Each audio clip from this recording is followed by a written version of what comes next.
So today we're in Marvel Future Fight. We just want to look at the Fallen One Angel. And truth be told, I don't play this game as much as I used to anymore. And, they come out with a bunch of stuff. So I'm not really going to talk about if they're good or not. I mean, I barely know if they're good or not. I'm using my assessment from years ago. And obviously, they changed the game a bit. And I don't want to stop documenting Marvel characters on this channel. Any new Marvel character I haven't seen before, from different dimension, from different universe, including Spider-Man, Iron Man, Captain America, all those classic Endgame characters.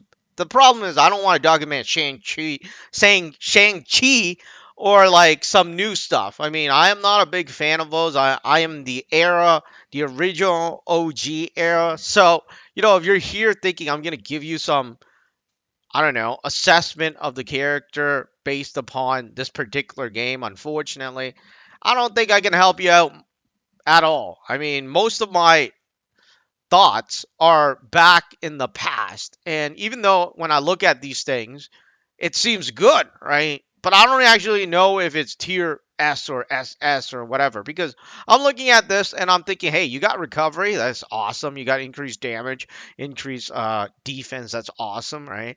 And then you have invincible and recovery, increased basic damage by 100% for 6 seconds. They all seem freaking good, right? To me, in my old assessment, in my old age. So you have here immune to all damage, right? Like all three of those attacks were like God back in the day. So I don't know what's happening today because looking at like these two look like shit, right? I don't know. I mean, they don't look that good to me. But like those other three, they look amazing. But it might be terrible today, right? So the society has changed, unfortunately, right? It's like back in the day. I don't want to say it this way, but back in the day, China was a dirt poor country, right? Suddenly, 20 years later, hey, they have like freaking trains, they like high speed rails. So things change, and I can't keep up with it anymore. So, anyways, looking at this, the only thing they don't have that I like back in my day is if it's under 99%, it starts healing. Right, that's one of the great things. But anyways, that's my opinion of this character for now. I mean, I haven't used it yet. I haven't updated myself. But let's take a look at the looks of this fallen angel.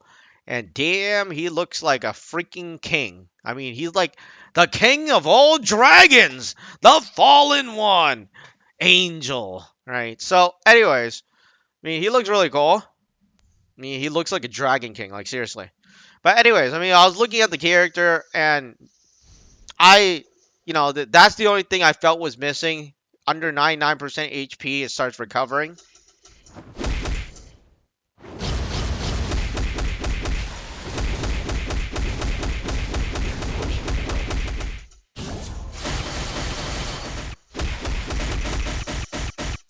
Man, did you see that? He even attacks like a king.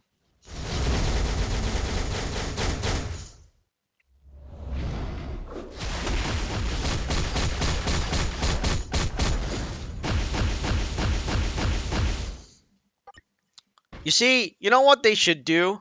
They have this info paragraph, right? And the info paragraph always just explains the original info. Basic, you have some stats and some like freaking numbers and stuff like that, but it doesn't explain the new uniform. And I would like to do that because I want to know about the uniform, right? I mean, these you haven't seen this in the movie, right? You haven't seen a lot of things in the movies, and I am not going to read the comics. So, I really wish they inputted those uniform because obviously they pulled it out of somewhere. It's not like they pulled it out of the hat or whatever, right? I mean, it comes from somewhere. And since it already came from somewhere, why don't they just tell us where it's from? Like this one, you know, Across the Spider-Verse. Well, it's from the movie Across the Spider-Verse. This is a Spider-Man that tried to take over the entire universe or whatever. I don't know. I mean, they should do an info box like that. But then again, it might cost money to translate from Korean to English.